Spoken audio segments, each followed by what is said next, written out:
You often hear about a bunch of things that you can do to boost your metabolism. And if your age is close to or over one that starts with a 4, then you're probably also being presented with a list of stuff that you should and shouldn't do. If you chuck metabolism over 40 into Google, you will be hit with a list of pills, potions, tips, tricks, things to avoid. So in this video, I'm going to answer the question, can you boost your metabolism? And if so, how do you do it? Because I've worked with thousands of women, helping them to lose body fat, build muscle regardless of their age. But more importantly, I've helped them keep it off during their busy lives full of kids, job, and forever changing moods and hormones without doing any of the crazy stuff you see online. Because once you understand how your metabolism actually works, losing weight and keeping it off becomes a hell of a lot simpler. But before I tell you about how to boost your metabolism, let's just have a very quick lesson in what your metabolism actually is. So put simply, your metabolism is the number of calories your body needs on a daily basis. And we refer to this as total daily energy expenditure. Some of that will be down to genetics, but actually there are more factors within your control than you realize. So your total daily energy expenditure is made up of 4 parts.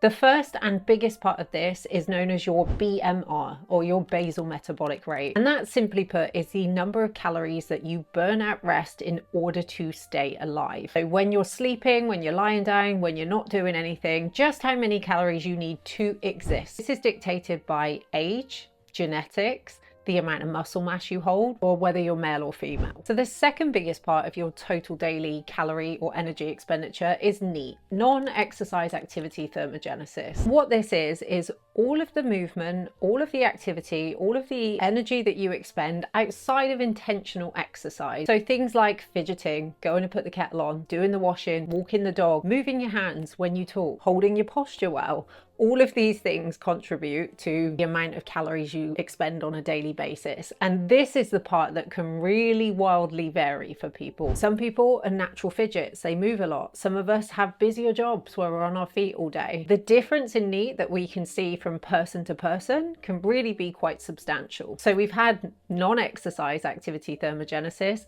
The next biggest part is exercise activity thermogenesis. And that is all of the deliberate exercise that you do. Your weightlifting, your cardio classes, anything where you have made a deliberate attempt to move your body more. And the last part actually comes from eating, and it's something that we call the thermic effect of feeding, because every time you eat something, it takes energy to digest that food. So that is your metabolism. All of these bits will equate to how many calories you burn on a daily basis. So in the rest of this video, I'm going to cover the most common questions that I get when it comes to metabolism in your 40s. What actually happens to your metabolism in your 40s, and why is it so much harder to keep weight off than it used to be? And the second one is, will reverse dieting get me to a place where I can eat more, where I can maintain my weight, eating more calories each day?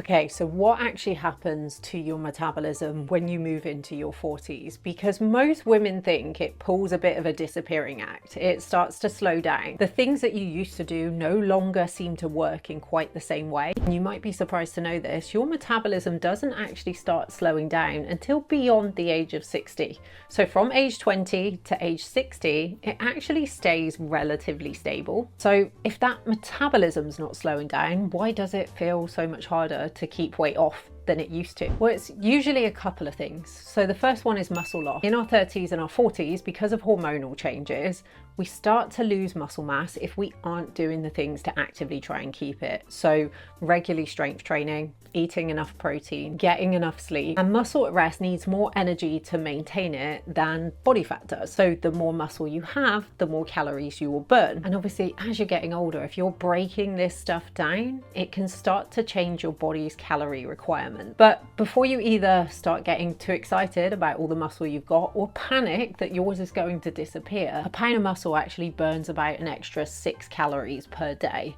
So it's not going to make huge differences, but it does make a difference. And as we know, having muscle brings so many health benefits beyond just helping to boost metabolism. So it's a factor, but it's not a major one. What's more likely happening as you move into your 40s are lifestyle changes. Our lives get busier. We have kids to take care of. We've got less time to spend hours at the gym, to be going out for walks. Maybe our hobbies have changed. And if you're anything like me, after giving your energy to other people all week, it becomes a lot harder to say no to a bit of chocolate or an extra glass of wine. We know ourselves a lot better in our 40s. We're not willing to put ourselves through as much of the nonsense that we did maybe when we were younger. Plus, as you get older, it gets a little bit harder to recover from training. You might find you can't train the same way that you did in your 20s without getting excessively sore or injured, which is going to impact your energy expenditure. You know, when you're in your 20s, you can go to the gym 6 times a week. You know, when I was in my 20s, I could go on a night out. I could drink 12 WKDs and I would still be in the gym the next morning. These days, I need my beauty sleep. I need my 8-9 hour sleep in order to feel good and fresh. So you can see it's not your metabolism per se, it's not necessarily your BMR that's changing. Actually, when we look at our lifestyles, it's our NEAT and our EAT that is changing. And the way I like to explain this to clients is like an older car probably needs more regular maintenance than a newer one does in order for it to be able to perform in the same way that it once did. So the next thing that always gets banded around when we're talking about metabolism is reverse dieting. If you've not heard the term, reverse dieting is the process of gradually increasing calories with the goal of restoring metabolism and boosting the number of calories you can maintain your current body weight on after long periods of restriction. And we've all seen those posts on Instagram, on YouTube of these girls that are saying, here's me when I ate 1200 calories per day. And now here's me with that same body, or maybe even a better one, eating 3000 calories per day. Is it actually possible to do that? Does it actually work? Are they all just selling you a pipe dream? Well, the answer, like many things in nutrition, is it depends. If you've spent years or the last decade jumping from diet to diet, going through long periods of not quite eating enough to try and lose weight and yet nothing's happening, your body may well have adapted to surviving on less fuel. The first thing that I want to clarify here is around starvation mode. My body's going to stop spending energy now because there's not enough coming in, so keeping me safe by making me gain body fat. That doesn't happen. I mean this as respectfully as possible. If that happened, we wouldn't have people in the world dying from genuine starvation. What has more likely happened is slight metabolic adaptation. And this is the bit where everybody gets it all a little bit confused. Because when people are talking about starvation mode or their metabolism slowing down, what they're talking about is their BMR slowing down.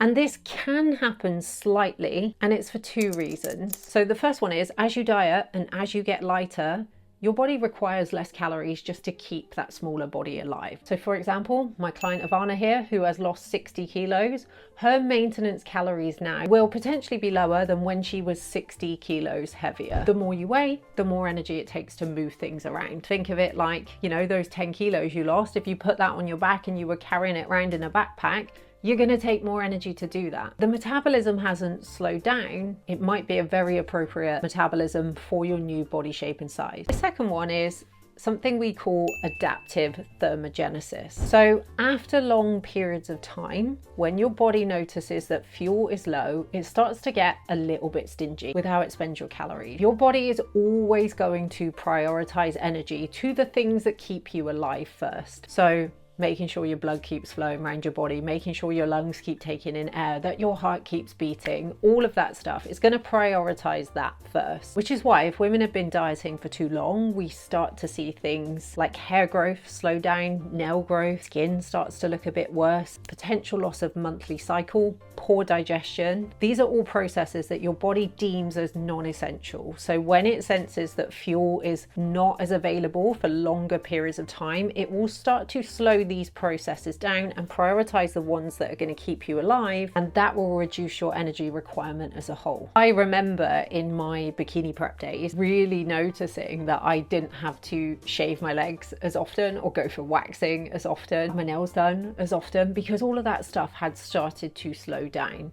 So yeah, we can see a bit of adaptive thermogenesis happening and that BMR slowing down a touch, but usually there's something else happening here that makes the biggest difference to a slowed down metabolism, and that is the NEAT and the EAT part of your total daily energy expenditure. Because when you're knackered from underfueling, you will start to slow down as a human being. There will be things that you won't even notice. Like me, for example, I wave my hands around all over the place when I'm talking. I fidget a little bit. If I was recording this video to you, balls deep in a fat loss phase, I would be sat here like this. My posture would be a bit slouched. There will also be things that subconsciously you don't even notice. Things like you're not as likely to hop up and go and do something in the garden. If you're not aware of your step count, you might not be going out for walks. You might not be walking as fast. I remember it genuinely used to take me longer to get places in my bikini prep days.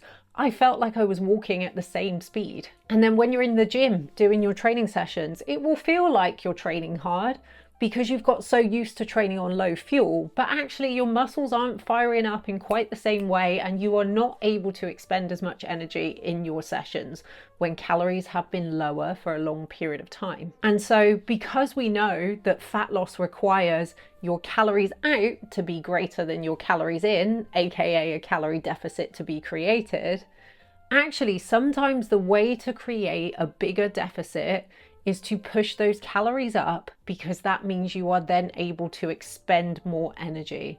And that's not even through working harder. Those will be subconscious things that you might not even be aware of. Everyone always thinks, right, I want to lose weight as fast as possible. I'll take my calories as low as possible. But if the energy you expend on a day-to-day basis drops in alignment with that, then actually your deficit becomes smaller. So sometimes by giving somebody more fuel, it actually ramps all of that other stuff back up. It means we create a bigger deficit, which is why you see these posts where people are like, I'm now eating 1,000 calories a day more, and I've got leaner, and I've built more muscle, and my body just looks way better. But there's also another reason why putting calories up can mean somebody sees better fat loss on more calories.